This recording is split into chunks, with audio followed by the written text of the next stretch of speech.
সম্মানিত অতিথিবৃন্দ এবং উপস্থিতি, আসসালামু আলাইকুম।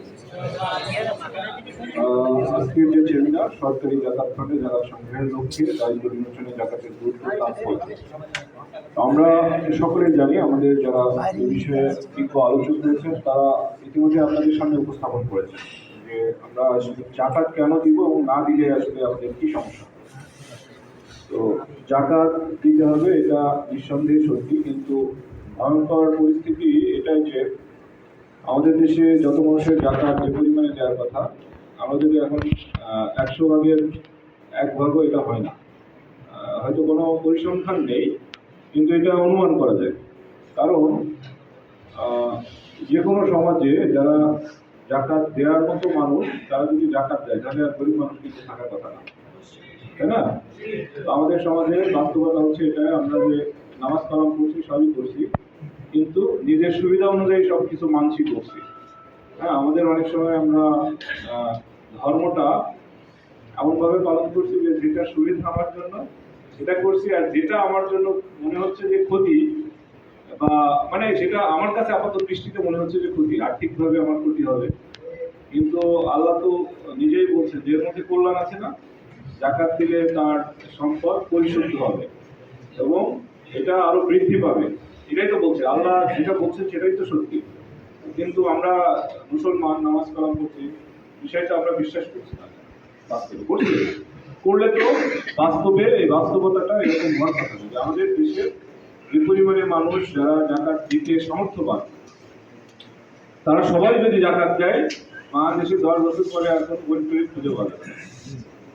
মানে 10 বছরে সবার চেহারা স্বরূপ ভালো হয়ে যাবে, আর্থিক অবস্থা ভালো হয়ে যাবে, অবস্থার উন্নতি হয়ে যাবে, গরিব বলতে ভিক্ষুক বলতে এসব কিছু থাকবে না। ঠিক আছে? তো এটা আমরা যেমন ইয়ে দেই, সরকারকে কি দেয়, ট্যাক্স দেই না? ট্যাক্স দেয় কি কারণে? না দিলে তো জোর করেই নেয়, তাই না? ট্যাক্সটা দেই যে না, এটা হচ্ছে যে মূল কারণ হচ্ছে সরকার আমার কাছ থেকে নেয় কি কারণে? সরকারকে তো চলা লাগবে। সরকার মানে কি? সরকার মানে তো আমরাই। আমরা কিছু মানুষকে আমাদের কাজকর্ম করার জন্য দায়িত্ব দিই, আমাদের কাছ থেকে তারা অর্থ নিয়ে আমাদের বিভিন্ন কাজকর্ম তারা নিয়ম অনুযায়ী পরিচালনা করবে। এটাই কিন্তু সরকারের কাজ এবং জনগণ সরকারের অংশ। এখন আমরা যখন ট্যাক্স দিই, সেই ট্যাক্সের টাকা নিয়ে সরকার কিন্তু বিভিন্ন খরচ নির্বাহ করে, রাস্তাঘাট করে, বিভিন্ন শিক্ষা প্রতিষ্ঠান করে, এই যে আমরা এখানে সেমিনার করছি, প্রতিষ্ঠান করছি, এরকম নানাবিধ কাজ কিন্তু সরকার ট্যাক্স দিয়ে করে, তাই না? এখন যদি আপনি ট্যাক্স দেওয়া বন্ধ করে দেন তাহলে কি অবস্থা হবে? রাস্তাঘাট হবে, শিক্ষা প্রতিষ্ঠান হবে, মসজিদ হবে? হবে না, কোনো উন্নয়ন হবে না। এই ট্যাক্সের মতোই আমরা যদি জাকাতটা দিই তাহলে কিন্তু লাখ লাখ মানুষের জীবনের পরিবর্তন হয়ে যাবে। এটা আমরা বাধ্য হয়ে দিচ্ছি। আর জাকাতটা হচ্ছে যে আমাদের নিজের তাগিদেই দিতে হবে, নিজে ভালো থাকার জন্য, আল্লাহর আইন মেনে চলার জন্য, তাই না? সেই কাজটা আমরা আসলে নিজেরা এই দেশে আমরা ওইভাবে করতে পারছি না, বা আমরা হয়তো আমরা যারা বিভিন্নভাবে দায়িত্ববান আছি তাদেরও ব্যর্থতা আছে, মানুষকে ওইভাবে বোঝাতে সক্ষম হচ্ছে না, বা মানুষ আমাদের কথা দ্বারা অনুপ্রাণিত হচ্ছে না। একটা সমাজে ভালো কাজ কখন হয়? যখন ভালো কাজের মূল্যায়ন হয়, তাই না?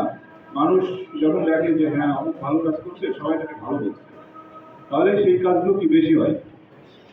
আমরা বাচ্চা কাচ্চাদের দেখে কিন্তু বুঝতে পারবো যে একটা কাজ যখন করার পরে কোনো বাচ্চাকে প্রশংসা করা হয়, সে কিন্তু আবার ভালো কাজ করার জন্য তখন সে উৎসাহিত হয়। আর খারাপ কাজ করলে তখন যখন আমরা তাকে নিরুৎসাহিত করি, প্রশংসা না করি, তখন সে খারাপ কাজ করতে কি উৎসাহিত হবে? হবে না। আমাদের সমাজের অবস্থাও তাই, যে আমরা ভালো কাজকে উৎসাহ দিই। এখন আমাদের 95% মুসলমানের দেশ, হয়তো অনেক কিছুই আমরা করছি মুসলমান হিসেবে, কিন্তু এখন আমি একটা উদাহরণ হিসেবে বলি যে কোরিয়াতে সরকারি সফরে একজন সরকারি কর্মকর্তা গিয়েছেন রোজার মাসে, যে কোরিয়ানদের সাথে মানে ইফতারি টাইম হচ্ছে, ইফতার করছেন, অন্য সময় মানে খাওয়া দাওয়া করেন না। তো তাকে জিজ্ঞাসা করা হয়েছে যে আপনার দেশের মানুষ সবাই কি এটা করে? তো বলছেন যে হ্যাঁ করে। তো এইভাবে আপনি যে না খেয়ে থাকেন, এটা কি লাভ? বলছে এটা সৃষ্টিকর্তা তো মানে নিষেধ করছেন এবং তিনি তো দেখেন সব কিছু। তো কুরিয়ান বলছেন যে তাহলে তো আপনার দেশে কোনো মানে খুন রাহাজানি ধর্ষণ তারপরে দুর্নীতি কোনো কিছু থাকার কথা না। তো বলছে সেটা তখন তো জবাব দিতে পারে না। মানে বিষয়টা বুঝতে পারছেন? আমাদের অবস্থাটা, আমাদের ধর্ম পালনটা কিন্তু আমাদের সুবিধা অনুযায়ী। আমি যখন যেটা মনে করছি এটা আমার জন্য সুবিধাজনক, আমি সেভাবে পালন করছি, বাকিটা কিন্তু পালন করছি না। ধর্ম, ইসলামের যে প্রকৃত তাৎপর্য, ধর্ম যে পালন যেভাবে করার কথা সেটা করলে এখানে এই বাংলাদেশি হওয়ার কথা পৃথিবীর অন্যতম উন্নত দেশ। ঠিক আছে? মানে ধর্ম পালন মানে কিন্তু শুধু ৫ ওয়াক্ত নামাজ পড়লাম আর কিছু কাজ করলাম এটা না। ধর্ম পালন মানে কিন্তু এটার অর্থ অনেক ব্যাপক। ঠিক আছে? আপনি এই আমি হয়তো সরাসরি সবকিছু রেফারেন্স দিয়ে বলতে পারবো না, সময় নিয়ে কোরআন এবং হাদিসে অনেক কিছু বলা আছে। আমি মুসলমান হিসেবে আমার সময়টাকে আমি ঘুমোতে যাওয়ার পর থেকে মানে ঘুম থেকে ওঠা এবং ঘুমোতে যাওয়ার আগ পর্যন্ত এই সময়টা আমি কি কাজে লাগাচ্ছি এর প্রত্যেকটা সেকেন্ড কিন্তু আমাকে হিসাব দেওয়া লাগবে। এই বাঙালির মধ্যে আপনি কয়জন সময়ের হিসাব রাখেন? আছে? কাউকে খুঁজে পাওয়া যাবে না। অথচ আপনি বিদেশিদের দেখেন যার বাইরে প্রত্যেকটা মানুষ তারা গঠনমূলক কোনো না কোনো কাজে ব্যস্ত। কাজ ছাড়া কোনো মানুষই নেই, আপনি পাবেনই না। আমাদের এখানে কি যে মানে হাজারে হাজারে কোটিতে কোটিতে মানুষ পাওয়া যাবে যে কাজকর্ম ছাড়া গল্প গুজব মানুষের সমালোচনা এইসব করেই কিন্তু সময় পার করে দিচ্ছে। আমরা আসলে কি জবাব দেবো বলেন? জবাব দেওয়ার কিন্তু কিছু নাই। এখন এই জাকাতের ক্ষেত্রেও তাই হচ্ছে যে আমি জানছি বুঝছি অনেক কিছুই, আমি জানিও যে এটা না করলে আমার সমস্যা, কিন্তু অনেকেই মানছি না, জানার পরেও মানছি না, আর যারা জানি না তারা তো মানি না।